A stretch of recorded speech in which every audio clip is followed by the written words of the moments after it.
Is up, guys? Welcome back to the channel. And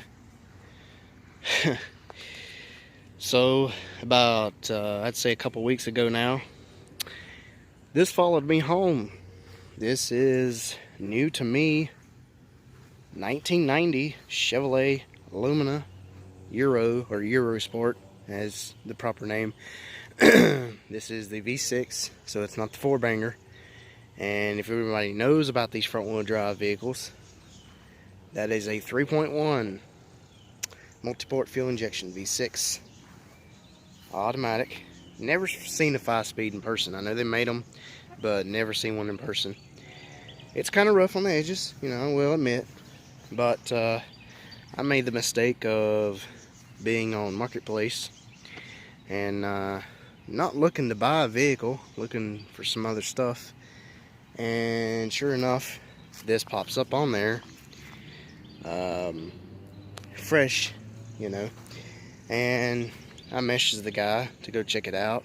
You know, I wasn't really, interested. I was just going to check it out and see. And when I got there, it wasn't in the pictures, but when I got there, this side was smashed in.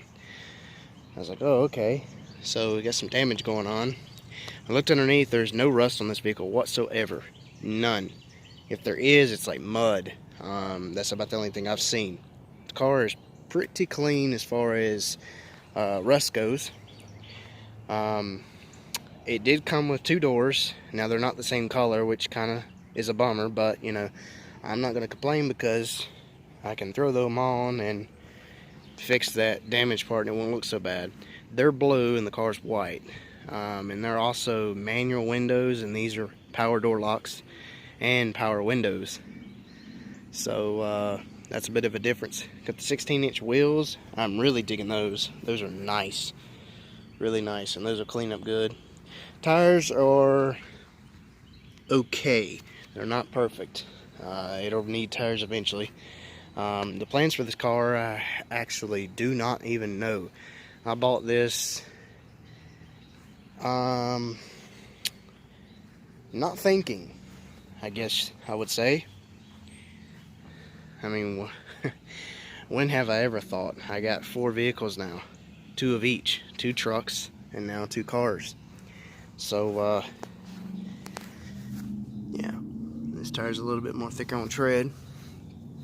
We're missing the trim, missing a lot of parts, so it looks like we're gonna have to go to the junkyard and probably find a few parts pieces for this thing, which is not a big deal. I don't mind that. As any of you know, I love going to the junkyard, so that's like my other home. Guess we'll go ahead and it did leave the tag on it, so that's kind of awesome.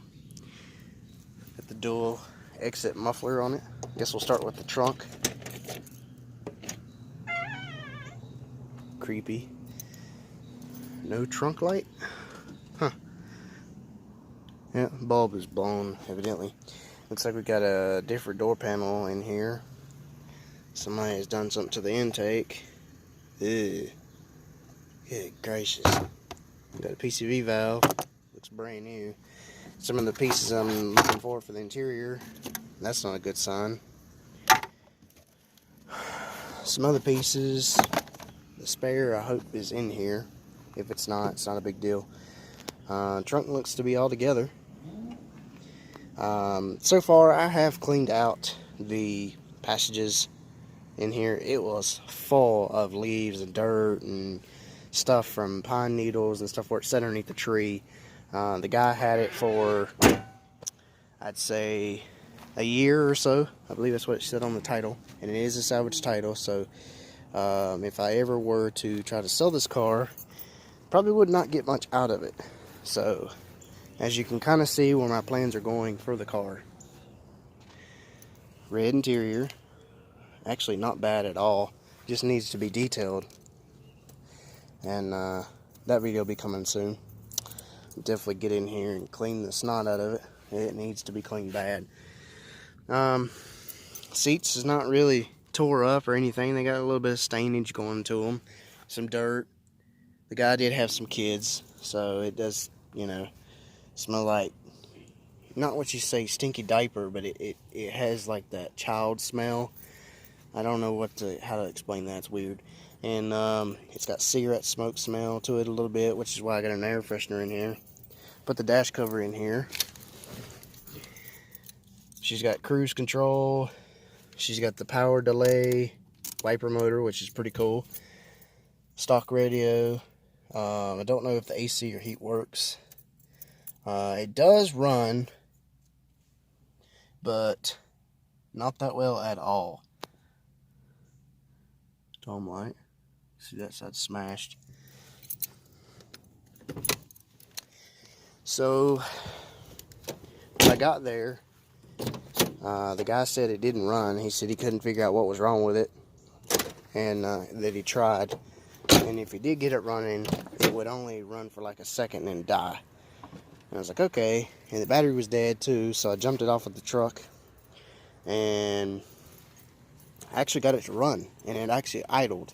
I actually got it to actually run pretty decent while I was there, because I was not about to buy it without making sure that the engine was in good, healthy condition as far as oil pressure, no noises, no knocks. You know, done been through this before and did not want to go through that again. Yeah, this door is really taking abuse. He did tell me also that this was like this one. He bought it from an elderly couple. Somebody's been in here for that, and I think he said he bent this back out, but he didn't get it straight, so that needs to be addressed. But I'm sure if I clean this up, get all this paper and wrapper, and maybe a little bit of shampoo and some good air freshener, some Febreze, and put the doors on it, the other doors, even though they don't match. This car looked pretty decent as far as for the outside. Anyway, so what I was getting at was, got it running, you know, everything was good, and then when it got up a little bit of temperature in it, then it died, and then I couldn't keep it running after that. And he said that was the best it's ever run. He could never get it to run like that.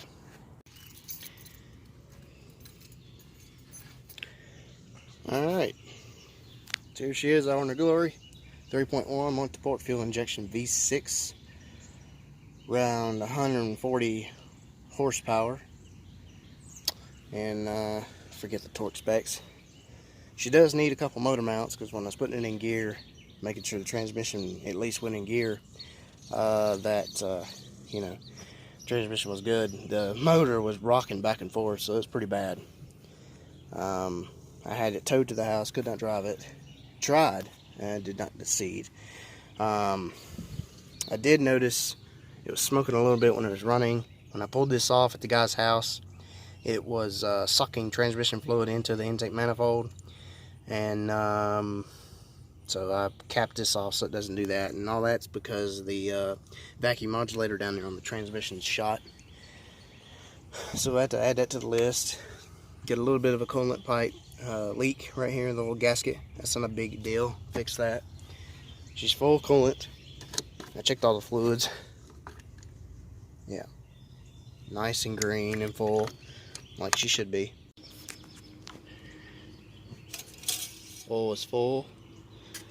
Dirty, but full. Can't really tell, but I can. So it does need an oil change too. Looks pretty daggum clean in here, I'll tell you that. And you can't see a thing. But anyway, yeah, it's pretty clean on the oil cap. There's no buildup. Looks like whoever had it really took care of it.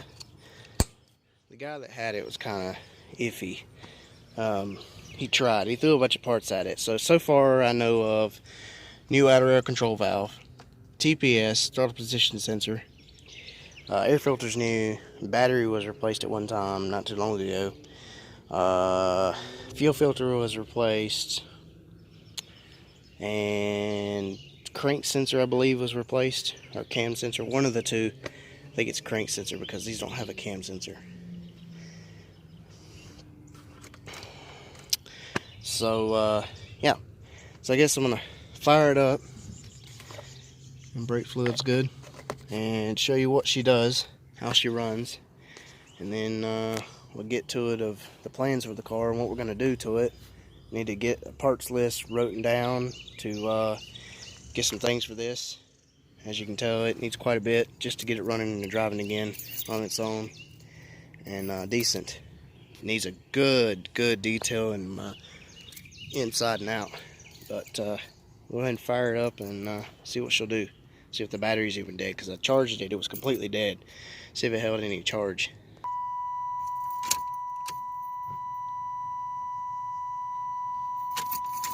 I did notice that you got to prime it at least 3 times before it starts. So it might be a fuel pressure problem too. See if it goes. It's coughing and sputting. 144,000 miles if you're curious. There she goes. Check engine lights on. Need to check that out real quick, see what that is. Good oil pressure. That's good. No warning lights on besides the check engine light. And the brake light's on because I got the emergency brake on. And of course the fasten seat belts because I ain't got the seat belt on. Let's go ahead and mess with it a little bit. Does AC work? I just heard the compressor kick on. Let's go make sure. I went really hot. Yep. It's working. No smoke. Oh yeah. She's running rich. It stinks. Not gonna run it long like that. It's only coming up at the top and at the bottom, so we got something wrong with the HVAC vacuums. That could be what was in the trunk.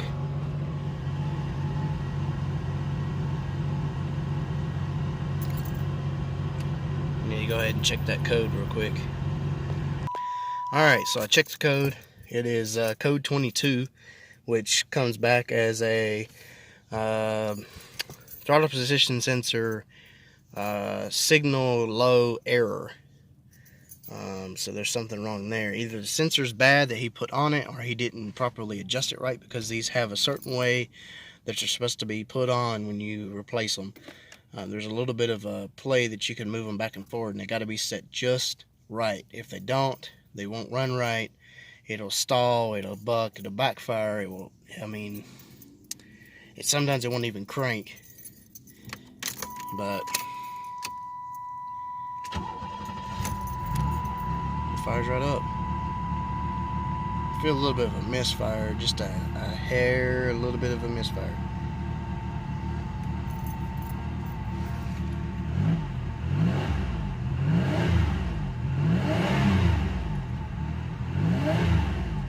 Revs up pretty good.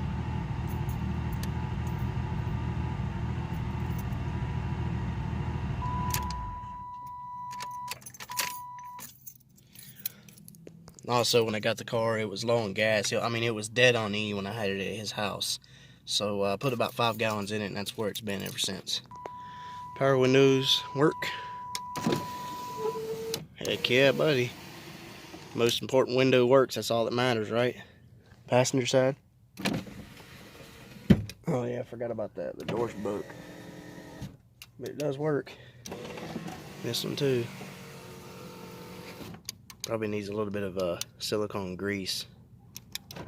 Back one works. That's a little weak. And the other door doesn't work because there's no wiring to that one. It's all messed up. So we know the AC works.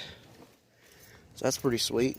First car I've actually got besides the S10 over there that actually has AC. Man, what an upgrade.